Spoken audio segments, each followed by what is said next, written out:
Okay, we have Disha, who says my daughter is 9 and she doesn't want to listen anything, and she's not interested in writing. She's good in learning but doesn't want to write. Okay, there are two questions. Let me answer the first part of this. My daughter is 9 and she doesn't want to listen. It would have been great if you had given me a specific scenario, Disha, because just assuming anything in random is not the right way of answering this question.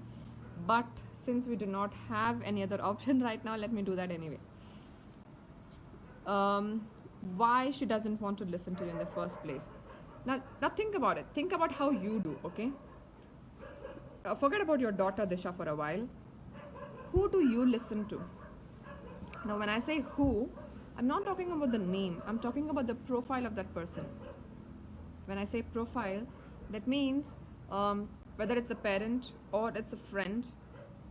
See, why do you listen to them in the first place? Maybe you look up to that person. That is why you listen. Maybe you are afraid of that person. That is why you listen. Maybe you just feel comfortable, or you just respect that person's opinion because you know he's there to do you good. That is why you listen. See, all this thought process is something which is beyond a 9-year-old's intellect. She won't be able to understand all this, but definitely she will be able to connect with the vibes that you emit as a mother. So just check what is the vibe that you're emitting as a mother. Is it about fear? Why should she listen to you in the first place? Just because you're mother? That's one of the worst expectations that a parent can have. Oh, I'm the mother, just listen to me. In fact, I talk more about this in my webinar. It's happening tomorrow. In case you have not attended.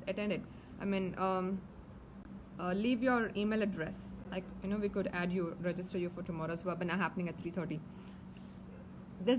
I spend at least about 20 minutes on just talking about this. Why should children listen to you in the first place? Right? It's a beautiful piece that I cover for 20 minutes. Let me see how best I can give it to you right now.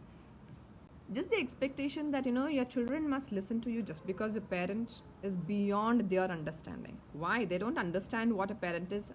They do, but they don't understand the role of a parent, or that parents are here for their good. This is beyond their understanding right now. So you got to connect with your children in such a way that they would want to listen to you, instead of they listening to you just because you're saying them, or just because they are fearful of you. So you got to create an environment wherein your daughter feels that connection with you, and her listening to you is not the direct result but a byproduct of that connection. Are you understanding? I don't know if Disha, if you're here, just type in here in the chat box, and I know you're listening to this live. So your daughter listening to you should be a byproduct of the rapport that you share with. So I think you got to focus on the rapport that you share with your daughter than making her listen to you. Even maybe for the next 2-3 months, it's okay if she doesn't listen to you, but make sure you're putting efforts in the right direction. The right direction is important. Everybody puts efforts. Who doesn't, right? But the direction that you put efforts is important. Think about it. For example, you just get out of the house. In order to move from here to Delhi, you have to take right, but you're taking left, and you're driving for days together. What's the point? You will not reach Delhi because the direction is opposite. See if you have taken that opposite direction in life, okay, in terms of parenting. And question is, she's not interested in writing. Again, a couple of reasons why your daughter could not be interested in writing is because maybe it never interested her in the first place. Just check if there is, okay, check natural, what do I say? What is the right word to use? Just check if it's I wouldn't want to say it as a weakness, but I'm still not getting the right word. You know how naturally some people are not very good with writing, but they're brilliant in other ways. Okay, it's just check if that is unnatural to her. Just give me a moment.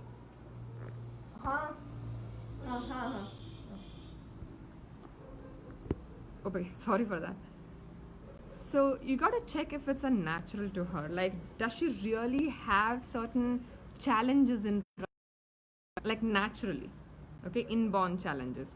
But if that is not there, then I think what you could do is maybe sit with the writing process interesting. Sometimes what happens, we're so hell bent upon following a particular system. Write CAT, write DOG. We want to we want our children to write only this specifically. What if one process is not as interesting to her as the same process is to somebody else?